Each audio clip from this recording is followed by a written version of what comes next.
Hello students, I hope you all are doing great. So इससे पहले के videos में हमने BEDSV 101 के यूनिट 1 और 2 को इंग्लिश मीडियम में डिस्कस कर लिया है और आज इस वीडियो में मैं लेकर आई हूँ आपकी यूनिट 3 को। सो गाइस, यूनिट नंबर जो 3 है इसका नाम है डायमेंशंस ऑफ मोरालिटी। देखते हैं सबसे पहले आपको डायमेंशंस ऑफ मोरालिटी में क्या चीज़ें पढ़नी है वो आपको समझ में आ जाएगी इसके इंट्रोडक्शन से ही। Okay, So in the previous unit we discussed the social problems affecting society। तो जो हमारी पहले की यूनिट थी उसमें हमने देखो सोशल प्रॉब्लम्स को डिस्कस किया था कि समाज में कौन कौन सी ऐसी प्रॉब्लम्स हैं खासकर इंडिया में जिनकी वजह से हम क्या देखते हैं कि मॉरल एजुकेशन की लोगों में कमी है ना। और हमने क्या देखा था कि इंडिया जो है वो मॉरली डेफिसिट हो चुका है, इंडिया में मॉरल एजुकेशन की बहुत ज़्यादा लोगों में कमी है। We learned that moral behavior is not just about virtues like honesty and fairness। हमने क्या पढ़ा था कि आपके जो मॉरल जो आपका बिहेवियर होता है ना वो केवल ऑनेस्टी पे और फेयरनेस पे डिपेंड नहीं करता, बल्कि वो डिपेंड करता है कि उसके पीछे के आपके जो इंटेंशंस थे, उसके पीछे के जो रीजंस थे वो सही थे या गलत थे, है ना। ये हमने पढ़ा था। तो अब देखो हमने ना रिलीजन से भी जोड़ा था, मोरालिटी को रिलीजन से भी हमने जोड़ के पढ़ा था। तो morality is a complex concept with many aspects. तो अगर हम बात करें मोरालिटी की तो मोरालिटी एक तरीके का कॉम्प्लेक्स कॉन्सेप्ट है जिसके कई सारे एस्पेक्ट्स हम देखते हैं। Like other type of behaviour, moral behaviour is connected to different parts of a person personality. तो किसी भी पर्सन की पर्सनैलिटी के अलग अलग पार्ट जो होते हैं वो डिटरमाइन करते हैं उसके मॉरल बिहेवियर को, उसकी थिंकिंग, उसकी फीलिंग्स, ये सारी चीज़ें इसके अंदर आती हैं। अब यहाँ पर हम डिस्कस करेंगे different dimensions of moral behaviour कि जो आपका मॉरल बिहेवियर है उसके अलग अलग डायमेंशंस क्या क्या होते हैं। सबसे पहले यहाँ पे मैं आपको बताऊंगी कि मॉरली एजुकेटेड पर्सन हम किसे कहते हैं। So to understand what it means to be a morally educated person we need to look at the what true moral education involve. तो अगर मुझे ये जानना है कि ट्रूली मॉरली एजुकेटेड पर्सन कौन है तो उससे पहले मुझे ये पता होना चाहिए कि ट्रू मॉरल एजुकेशन आखिर क्या होती है। So a morally educated person is not just someone who has been taught a set of fixed values। मैं किसी को कुछ फिक्स्ड वैल्यूज बता दूं कि भाई हाँ ऑनेस्टी होती है, आपको सच बोलना है, दूसरों को हर्ट नहीं करना है, आपको काइंड रहना है, तो मैं सब कुछ ये बता दूं, ठीक है। और कैसे सिखाऊं, मैं उसको रिवॉर्ड्स दूं, पनिशमेंट्स दूं, उसके काइंड एक्ट पे उसे रिवॉर्ड दूं, अनकाइंड एक्ट पे उसको पनिश करूं। तो ये जो अप्रोच होती है इसे कहते हैं bag of virtues. Is more about character training rather than moral education. तो जब हम इस तरीके से किसी को सिखाते हैं, जब हम इस तरीके से किसी को सही और गलत सिखाते हैं तो इसे हम कहते हैं बैग ऑफ वर्च्यूज। और ये जो है ये कैरेक्टर ट्रेनिंग ज़्यादा कहलाएगा, आपका मॉरल एजुकेशन इतनी नहीं कहलाएगा। So a morally educated person must be able to make their own moral decisions. तो मॉरली एजुकेटेड पर्सन कौन कहलाता है? अगर मैं अपने खुद के मॉरल डिसीजंस अपने आप से ले सकती हूँ तो मैं एक मॉरली एजुकेटेड पर्सन कहलाऊंगी।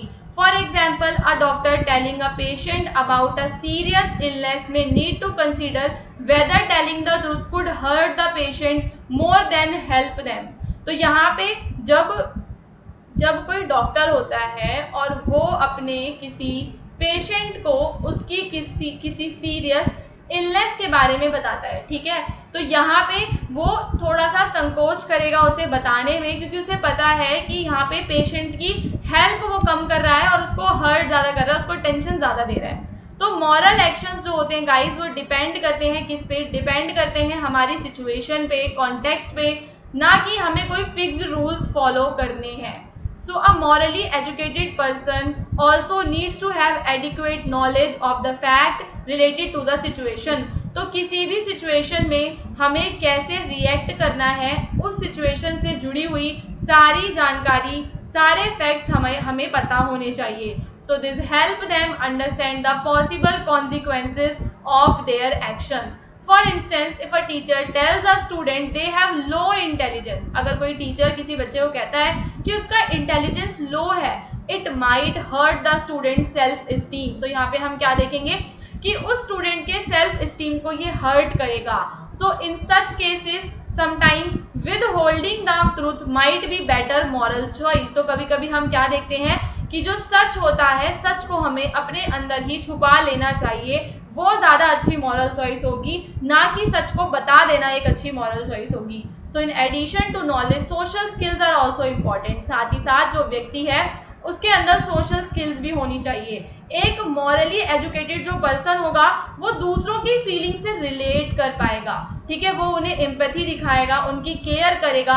सो एक तरीके की इमोशनल जो अंडरस्टैंडिंग होती है वो भी मॉरल डेवलपमेंट में एक बड़ा रोल प्ले करती है। कभी कभी जो हमारे इमोशंस होते हैं कॉन्फ्लिक्ट ले आते हैं, ठीक है, झगड़ा हो जाता है, एक रैशनल माइंड हमें कुछ और कहेगा, हमारे इमोशंस हमें कुछ और करने के लिए कहेंगे, तो वहाँ पे हम एक मॉरल डायलेमा में, एक दुविधा में हम फंस जाएंगे। For example, if we know we should visit a friend in the hospital, ठीक है, हमें पता है कि हमें अपने दोस्त के पास हॉस्पिटल में जाना चाहिए क्योंकि लेकिन हम वहाँ पे जाना पसंद नहीं करेंगे किसी पर्सनल इमोशन की वजह से।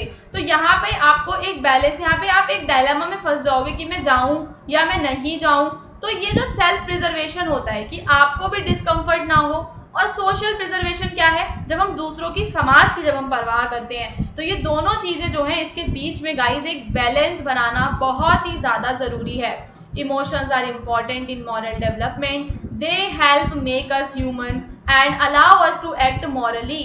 तो यहाँ पर हम क्या देखते हैं कि जो हमारे इमोशंस हैं वो हेल्प करते हैं मॉरल डेवलपमेंट में। जैसे मशीन्स और कंप्यूटर में इमोशनल अंडरस्टैंडिंग नहीं होती, हमारे अंदर होती है। हम लव, काइंडनेस, एम्पैथी दूसरों को शो करते हैं अगर हमें एक मॉरली एजुकेटेड पर्सन बनना है।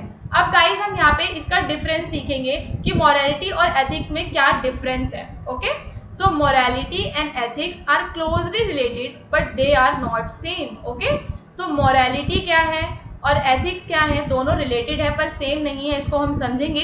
तो morality क्या है, morality में गाइस देखो क्या आते हैं, इसमें आते हैं आपके पर्सनल बिलीफ, आपके खुद के जो विश्वास हैं सही और गलत को लेकर। दीज बिलीफ, और ये जो बिलीफ है हर व्यक्ति के अलग अलग होते हैं क्योंकि हर व्यक्ति का रिलीजन, उसका कल्चर, फैमिली, फ्रेंड्स, हर चीज़ अलग होती है, तो ये उस पर डिपेंड करता है।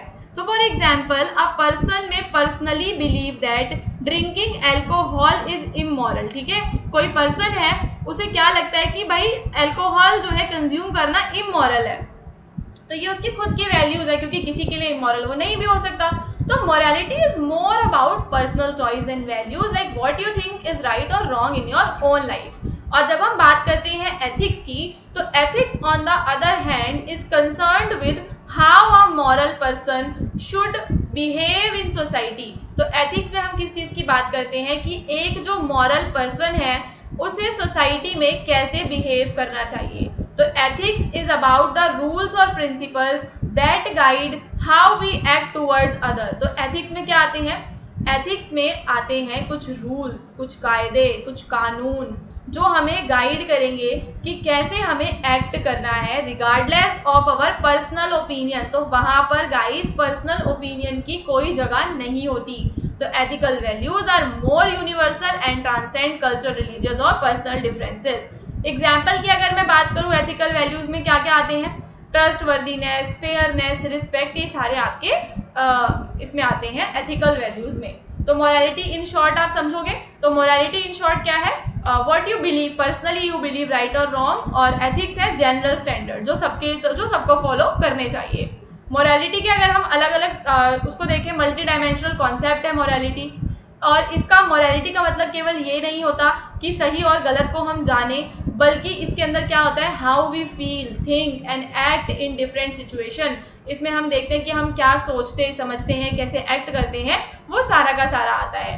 तो यहाँ पर आपको स्लॉटिन एक हीरोइक एक्ट एक एग्जाम्पल दिया हुआ है।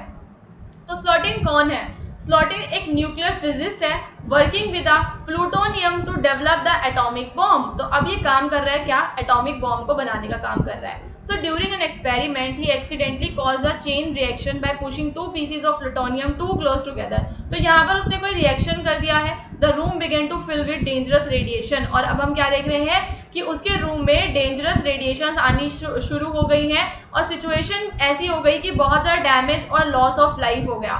बिना हेसिटेशन के स्लॉटिन ने अपने बेयर हैंड्स को यूज़ किया, ठीक है, बेयर हैंड्स को यूज़ किया उस प्लूटोनियम को हटाने के लिए, ताकि जो डेडली जो है डेडली रेडिएशन है वो ना हो और जो डैमेज होगा, लॉस जो होगा लाइफ का वो ना हो। He saved his coworker but knew that he would die from the exposure.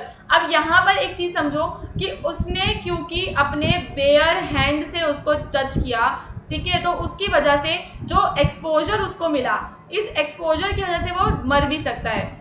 सो यहाँ पे हमने क्या देखा कि उसने दूसरों को सेव किया at the cost of his own life, showing 3 important faces of morality. तो पहला यहाँ पे हमने क्या समझा, केयरिंग फॉर अदर्स, यहाँ पे उसने दूसरों की केयर की, है ना, डीप कंसर्न था उसको दूसरों की लाइफ पे। दूसरा ऑब्जेक्टिव जजिंग, उसने सिचुएशन को एसेस किया और समझा कि अभी मुझे क्या करना चाहिए। तो यहाँ पर जो उसने सिचुएशन को जज किया है इम्पार्शियली, अगर वो चाहता तो अपनी जान बचाने के लिए वहां से क्या पता वो भाग जाता, पर वो यहाँ पे क्या है, इम्पार्शियल है। उसे पता है कि अगर उसकी मिस्टेक है तो उसे कुछ ना कुछ उसका सॉल्यूशन भी निकालना है। तो स्लोटिन ने एक्ट किया immediately without hesitation to prevent further disaster, कि आगे और डिजास्टर ना हो। ठीक है गाइस, तो यहाँ पे आपने क्या क्या समझा कि मोरालिटी में आपका कॉम्बिनेशन है, मोरालिटी में कॉम्बिनेशन है केयरिंग का, जजिंग का, एक्टिंग का। केवल गुड इंटेंशंस होना काफ़ी नहीं है, केवल ये जानना काफ़ी नहीं है क्या सही है, बल्कि जो है हमें उसके पीछे कॉन्टेक्स्ट को भी समझना होगा। और यहाँ पे जो है हमें बताता है ये एग्जाम्पल की जो मोरालिटी है is not about good motives और right decisions, is about combining all 3। तो यहाँ पे हमें इन तीनों को कंबाइन करना है, दूसरों की केयर करना, गुड जजमेंट करना और डिसिसिवली एक्ट करना। ठीक है, तो हमें इन तीनों को कंबाइन करना है। तो यूनिट के अंदर हमने क्या क्या कंप्लीट कर लिया है कि मोरालिटी के 3 की एस्पेक्ट्स होते हैं। ठीक है, इसका क्वेश्चन आपका आ सकता है एग्जाम के अंदर, तो आप उसे बताओगे। ठीक है, अब हम चलेंगे यूनिट नंबर 4 पे। ओके, तो ये ब्लॉक 1 जो अगर मैं बात करूँ गाइस ब्लॉक 1 की, तो ब्लॉक 1 में आपकी 4 यूनिट्स हैं। यूनिट 1 2 3 4, 1 2 3 हम कवर कर चुके हैं। 1 और 2 मैंने अपनी प्रीवियस वीडियो में कवर की थी। इसका जो PDF है वो कैसे डाउनलोड करना है उसका लिंक आपको मिल जाएगा डिस्क्रिप्शन में, या फिर आप गूगल पे डायरेक्टली भी लिख सकते हो BEDSV 101, ठीक है, 101 जून 2025 इम्पॉर्टेंट क्वेश्चंस। ठीक है, और इसके अलावा जो है अगर आपको नोट्स वगैरह डाउनलोड करने हैं, आपको गेस्ट पेपर्स चाहिए, तो उसके लिए आपको कहाँ पे विजिट करना है, आपको विजिट करना है हमारी वेबसाइट पे जिसका नाम है shop.hindustanknowledge.com। और अगर आपको नहीं समझ में आ रहा है कैसे करना है वेबसाइट से, तो आप डिस्क्रिप्शन में दिए गए नंबर्स पे हमें कॉन्टैक्ट कर सकते हैं। अब हम चलेंगे यूनिट 4 पे, pillars of democracy, living in peace and harmony. तो डेमोक्रेसी के क्या पिलर्स होते हैं, कैसे हम दूसरों के साथ पीस और हार्मनी में रह सकते हैं। So the ultimate goal for many is to live in peace and harmony both individually and socially. तो हम क्या देखते हैं कि कोई भी व्यक्ति हो उसका अल्टीमेट गोल क्या होता है, उसका गोल होता है शांति से रहना, दूसरों के साथ मिल बांट के रहना। तो ऑल ह्यूमन एक्टिविटीज़, चाहे वो पर्सनल हो, सोसाइटल आपकी एक्टिविटीज़ हो, उधर एम क्या होता है, एम होता है पीस एंड हार्मनी, लास्ट में कि चलो भाई शांति मिल गई। तो in India democracy is chosen not only as a form of government but as a way of life. तो इंडिया में अगर हम बात करें डेमोक्रेसी की, तो डेमोक्रेसी केवल एक फॉर्म ऑफ गवर्नमेंट नहीं है बल्कि जीवन जीने का एक तरीका है। ट्रू डेमोक्रेसी किस पर बेस्ड होती है, अगर हम बात करें ट्रू डेमोक्रेसी की, तो ट्रू डेमोक्रेसी गाइस आपकी बेस्ड होती है on the concepts like equality, respect for individuality, rights and duties, justice, inclusive participation, इन सब पे आपकी ट्रू डेमोक्रेसी बेस्ड होती है। अब हम यहाँ पे कॉन्सेप्ट ऑफ डेमोक्रेसी को एक हिस्टोरिकल पर्सपेक्टिव से समझेंगे जो कि बुक में भी दिया हुआ था। अगर आपको इन डिटेल पढ़ना है तो आप अपनी बुक से भी पढ़ सकते हो, और अगर शॉर्ट नोट्स में पढ़ना है तो हमारी वीडियो से पढ़ो, हमारे नोट्स को डाउनलोड करो।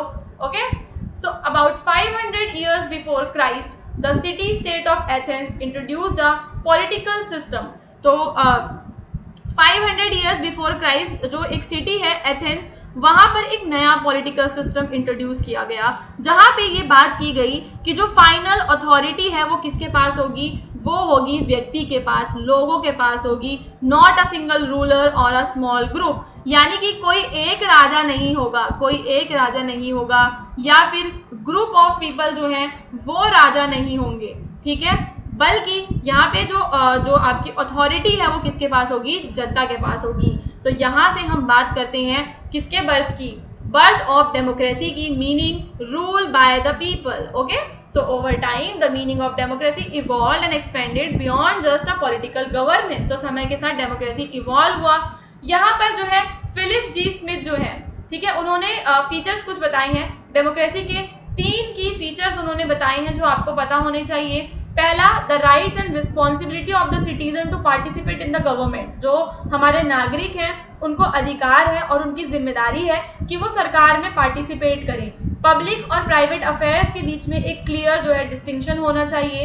The idea that even private matter should align with the socio moral principles. और अगर किसी व्यक्ति कुछ प्राइवेट मैटर्स हैं वो भी जो है गवर्नमेंट के सोशो मॉरल प्रिंसिपल से अलाइन करने चाहिए। इसका मतलब क्या है कि मान लो किसी का कोई स्कूल है और वो कह दे कि मैं किसी विशेष धर्म के व्यक्ति को इधर नहीं आने दूंगा या विशेष जाति के व्यक्ति को यहाँ पे नहीं आने दूंगा, तो ये चीज़ नहीं होनी चाहिए। यहाँ पे वो क्या कह रहा है कि उसका भले ही वो उसका प्राइवेट स्कूल है, उसका प्राइवेट मैटर है, लेकिन यहाँ पर जो हमारे सोशल और मॉरल प्रिंसिपल्स जो दे रखे हैं हमारे संविधान में, उससे वो अलाइनमेंट उसका रहना चाहिए।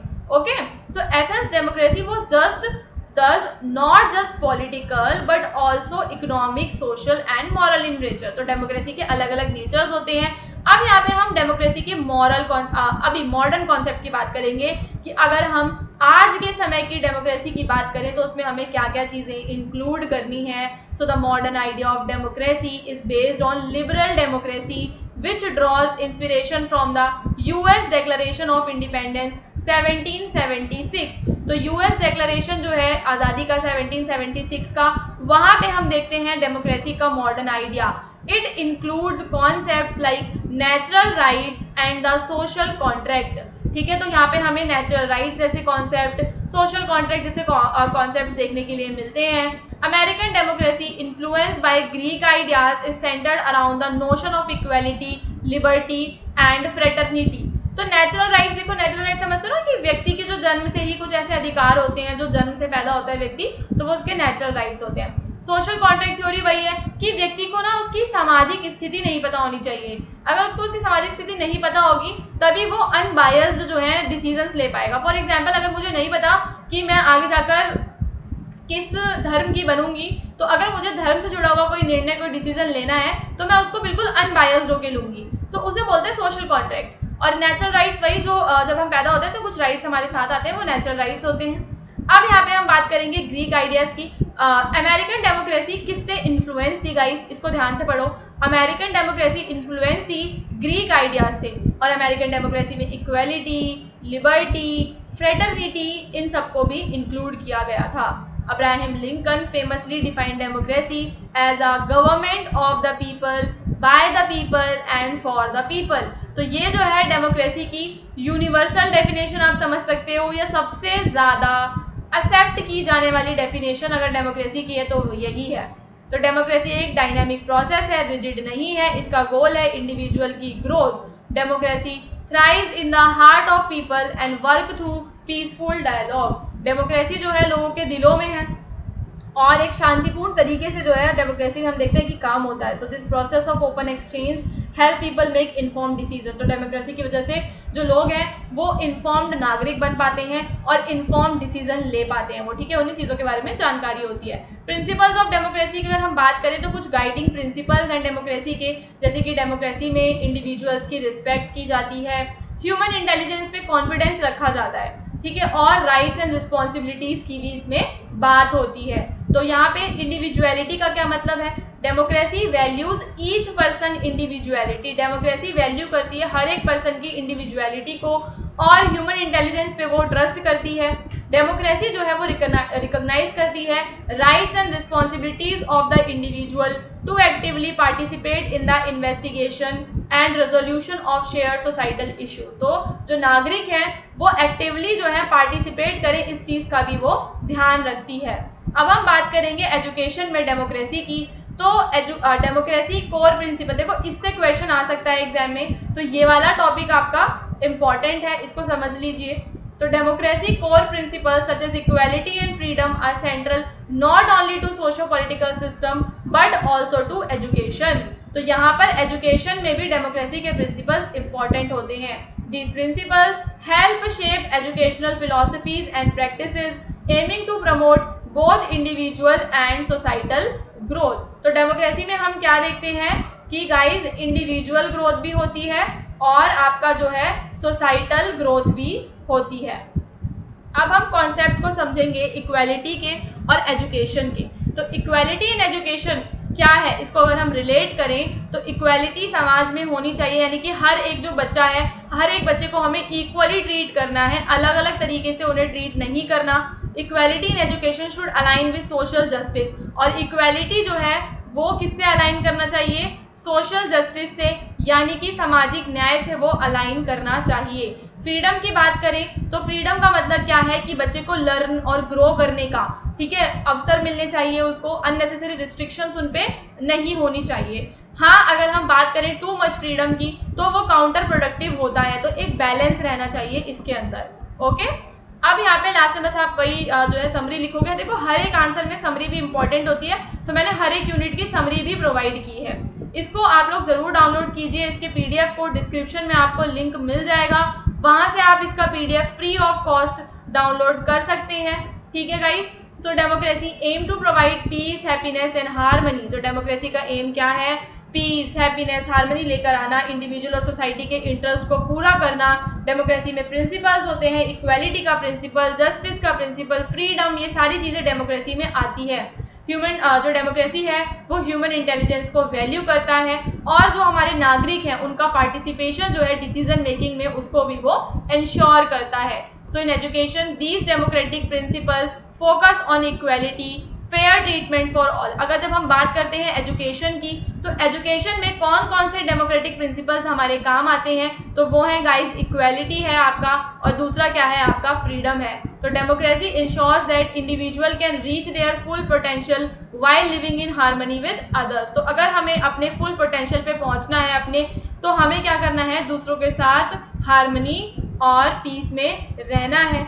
ओके, सो अगर आप मेरे चैनल पे नए हैं तो सब्सक्राइब करके ज़रूर जाना। आपके जो भी पेपर कोड्स हैं उन्हें कमेंट करके बताओ, ताकि आने वाले टाइम में हम उनके वीडियोस भी आपके लिए लेकर आ सकें।